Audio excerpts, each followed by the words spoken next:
One, two, three, four. Satu jalur, sejuta info. Assalamualaikum warahmatullahi wabarakatuh. Pemirsa, senang sekali kita bisa berjumpa kembali pada hari ini. Kali ini kita kembali menyambut salah seorang narasumber istimewa kita. Beliau adalah seorang wartawan senior yang sudah memiliki pengalaman yang panjang terkait dengan berbagai peristiwa yang terjadi di negara kita, termasuk berbagai peristiwa politik menjelang Pilpres 2024. Nah, tentunya sebagai wartawan senior yang bukan cuman sebagai wartawan tapi juga aktif di organisasi wartawan ya. Beliau adalah mantan sekretaris PWI Sulawesi Selatan. Tamu kita kali ini adalah Bapak Haji Mapiar. Assalamualaikum Pak. Waalaikumsalam warahmatullahi wabarakatuh. Selamat sore. Iya. Pak Sapar. Pak Haji, terkait dengan Pilpres, bagaimana seharusnya wartawan bersikap dalam menyambut event 5 tahunan kita ini? Iya, saya kira apapun kejadian yang terjadi dalam suatu masa atau suatu waktu tertentu, peran wartawan harus senantiasa berada di tengah-tengah. Ya. Jadi kita menyikapi misalnya Pilpres atau Pilgub, kemudian pemilihan wali kota, DPRD dan lain-lain, harus selalu berada di tengah-tengah. Media harus bersifat netral. Ya. Kecuali memang itu ada memang misalnya media-media yang partisan. Nah itu tidak bisa menghindari untuk mendukung satu calon atau satu kelompok untuk jabatan-jabatan tertentu. Yeah. Tetapi di dalam undang-undang pers memang sudah kita ditekankan untuk bersifat netral dan menyampaikan peristiwa atau kejadian-kejadian apa saja sesuai dengan fakta di lapangan. Yeah. Jadi media tidak boleh berpihak. Begitu Pak Sapar. Iya. Jadi media harus tetap netral. Iya, netral. Ya. Dan meliput segala peristiwa yang terjadi terkait dengan Pilpres. Iya. Iya. Nah, bagaimana dengan suara-suara yang berkembang di media sosial terkait dengan adanya calon yang didukung oleh pemerintah atau ada yang tidak direstui atau bagaimana? Nah, bagaimana seharusnya menurut Anda terkait dengan hal itu? Iya. Jadi peranan kita atau peranan media di sini hanya menyampaikan berita-berita apa yang terjadi atau apa yang didapat di lapangan. Yeah. Kita tidak boleh mengatakan bahwa ada calon yang didukung oleh pemerintah, ada yang tidak didukung. Sebab pemerintah di sini kan perannya sama dengan wasit. Yeah. Dia adalah penyelenggara daripada pemerintah itu, bagian dari penyelenggara daripada pesta ini, pesta demokrasi yang selalu kita adakan 5 tahun sekali ini. Dan ini betul-betul harus dinikmati oleh rakyat dengan riang gembira. Tidak boleh orang karena misalnya berbeda calon, Pak Sapar lain, calonnya saya lain, terus kita musuhan, kita baku bombek-bombek begitu, jangan.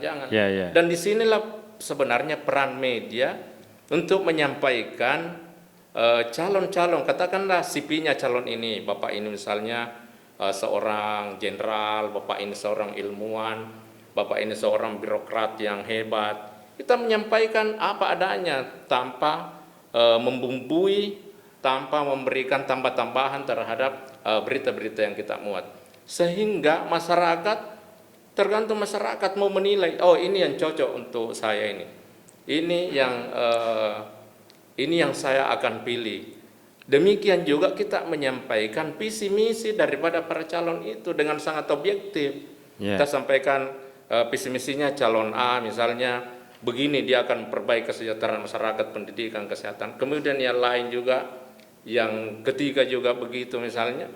Nah, masyarakatlah yang memilih. Kita tidak bisa menggiring misalnya untuk membuat mereka, mendorong mereka di dalam pemberitaan itu untuk memilih salah satu calon, misalnya untuk memilih dan tidak memilih begitu. Tapi kita menggambarkan saja bahwa ini visi misinya beliau, ini visi misinya Pak A, Pak B dan Pak C. Saya kira itu Pak, itu yang harus dilakukan oleh media kita.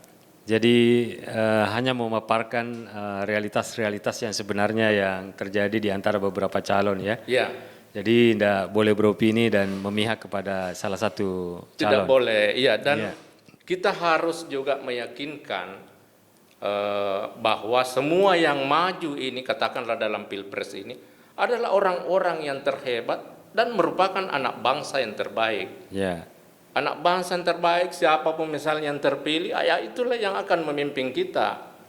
Jangan karena pilihan kita, seperti yang saya katakan tadi, pilihan kita berbeda, langsung kita musuh-musuhan.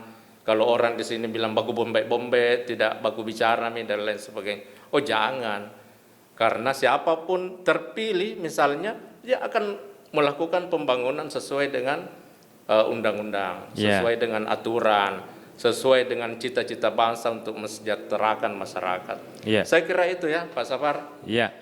Karena saya ada acara lain. Iya. Nah, kebetulan masih ada pertanyaan ini. Saya diundang juga di televisi. Iya. Nah, ini kan sekarang muncul berbagai macam ribuan media online yang tentunya tidak semua bisa diverifikasi oleh organisasi wartawan kita.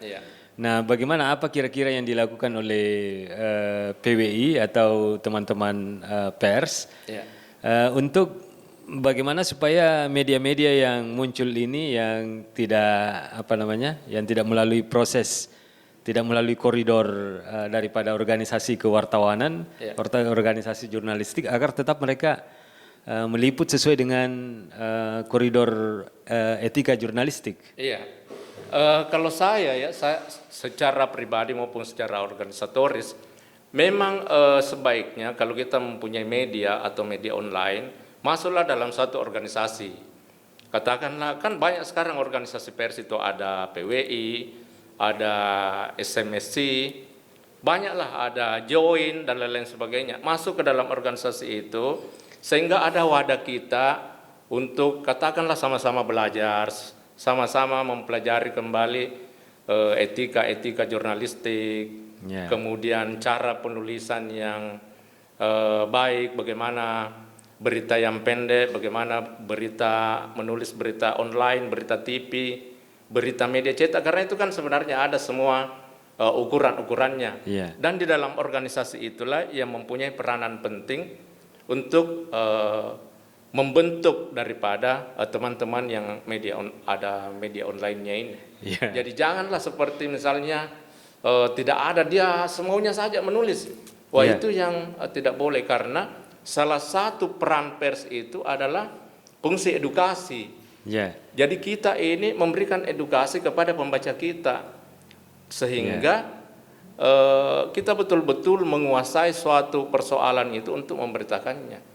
Jangan sampai karena yang membaca kita punya berita itu kan banyak, bukan hanya misalnya teman-teman kita, tapi di sana ada dosen, ada pengusaha, ada legislatif, ada birokrat.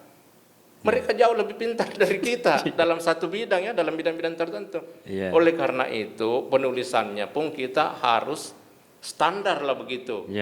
Menulis dengan etika atau kaidah-kaidah jurnalistik, sebuah berita, sebuah jurnal, etika jurnalistik. Saya kira itu Pak ya. Karena ini saya diundang lagi oleh Saudara Suwardi Tahir untuk memberikan materi di sebelah sana.